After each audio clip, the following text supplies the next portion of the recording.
دوستو نوح علیہ السلام اللہ پاک کے چند جلیل و قدر پیغمبروں میں سے ایک تھے۔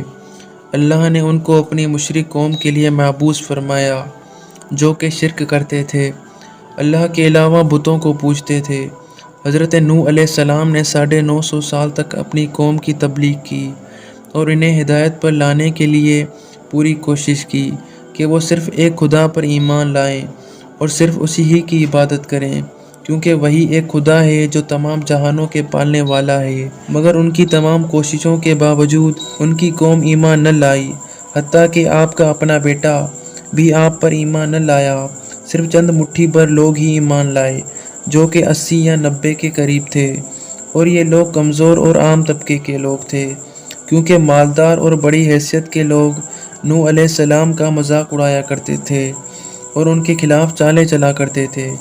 اتنا عرصہ تبلیغ کرنے کے بعد بھی زیادہ لوگ ایمان نہ لائے تو حضرت نوح علیہ السلام نے تنگ آ کر اللہ پاک کو مدد کے لیے پکارا، اور پھر اللہ نے ان کو ایک بڑی کشتی بنانے کا حکم دیا۔ لیکن نوح علیہ السلام جو کشتی بنانا نہیں جانتے تھے، تو اللہ نے انہیں وحی کے ذریعے کشتی بنانے کا طریقہ سمجھایا۔ دوستو نوح علیہ السلام ایک پہاڑ پر رہتے تھے جس کے گرد زیادہ درخت نہیں تھے، لہٰذا انہوں نے سب سے پہلے درخت اگائے، پھر ان کو کاٹ کر پہاڑ پر ہی کشتی تیار کرتے رہے، یہاں تک کہ ایک مضبوط کشتی تیار ہو گئی۔ آپ نے اس کشتی کو 100 سال کے عرصے میں تیار کیا۔ اس کشتی کا قرآن پاک میں بھی ذکر ہے، اور ہم نے نوح کو اس کشتی میں سوار کیا جو تختوں اور کیلوں سے بنی ہوئی تھی۔ جب ان کی قوم کے مشرک لوگ جب انہیں کشتی بناتے دیکھتے تو ان کا مذاق اڑاتے اور کہا کرتے تھے، یہ کشتی کیا خشکی پر چلے گی، کیونکہ ہمیں تو یہاں آس پاس کوئی پانی نہیں دکھائی دے رہا۔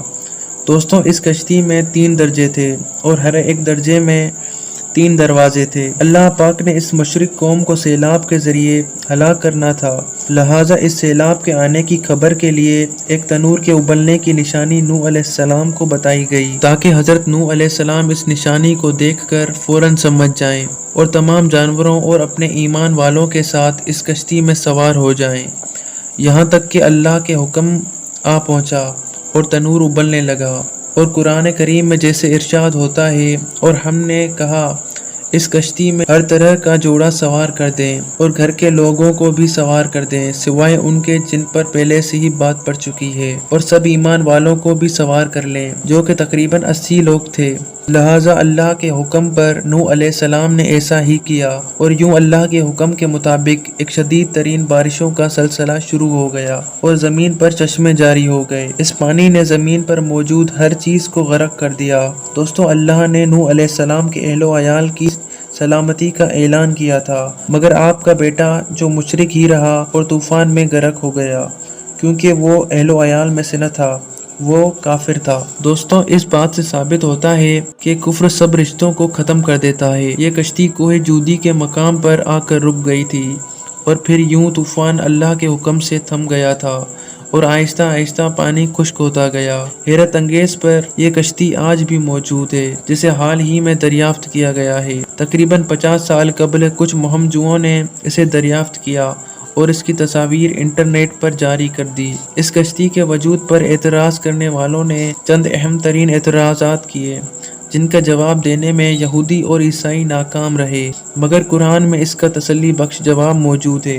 ان جدید سائنسدانوں نے پہلا سوال یہ اٹھایا کہ بغیر کسی ٹیکنالوجی کے 6000 سال قبل ایسی عظیم الشان کشتی بنانا بھلا کیسے ممکن ہے، اور قرآن میں رب کریم نے اس کا جواب یوں فرمایا، اور ہم نے نوح کو ایسی کشتی میں سوار کیا تھا جو تختوں اور کیلوں سے بنی ہوئی تھی۔ دوستوں حالیہ سائنسی تحقیقات کے مطابق دھاتی کیلوں اور لکڑی کے آثار ملے ہیں جو قرآن پاک کے سچے ہونے کی گواہی دیتے ہیں۔ اور دوسرا اعتراض انہوں نے یہ کیا تھا، اور یہ کیسے ممکن ہے کہ دنیا کے جانور ایک ہی کشتی میں موجود ہوں، اور پھر قرآن پاک نے اعتراض کا جواب یوں دیا، اور جب ہمارا حکم آ پہنچا تو تنور ابلنے لگا، اور ہم نے کہا ہر ایک جانور کا جوڑا کشتی میں سوار کر دو۔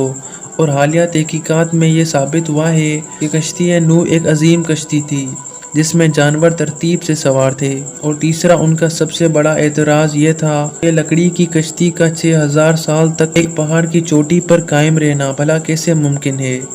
اس اعتراض کا جواب بھی اللہ نے یوں فرمایا، اور ہم نے اس کشتی کو آنے والوں کے لیے اپنی نشانی بنا کر چھوڑ دیا۔ دوستوں، حالیہ تحقیقات سے ثابت ہوتا ہے جہاں کشتی نوح دریافت ہوئی تھی اس پورے پہاڑی سلسلے میں برف صرف اسی پہاڑی چوٹی پر موجود ہے جہاں کشتی نوح دریافت ہوئی، اور اس پہاڑ سے موجود اسی برف کی وجہ سے یہ کشتی اب تک محفوظ رہی۔ اس طرح ان اعتراضات کا کوئی اعتراض باقی نہیں رہتا کہ وہ اللہ پاک کی نشانیوں اور قرآن پاک کی سچی کتاب ہونے کی تردید کریں، اور پھر بھی یہ دوستوں ایمان نہیں لاتے کیونکہ ان کے دل پر اللہ نے مہر لگا دی ہے۔ دوستوں، آئی ہوپ آج کی اس ویڈیو سے آپ کو بہت کچھ جاننے کو ملا ہوگا۔ Thanks for watching this video.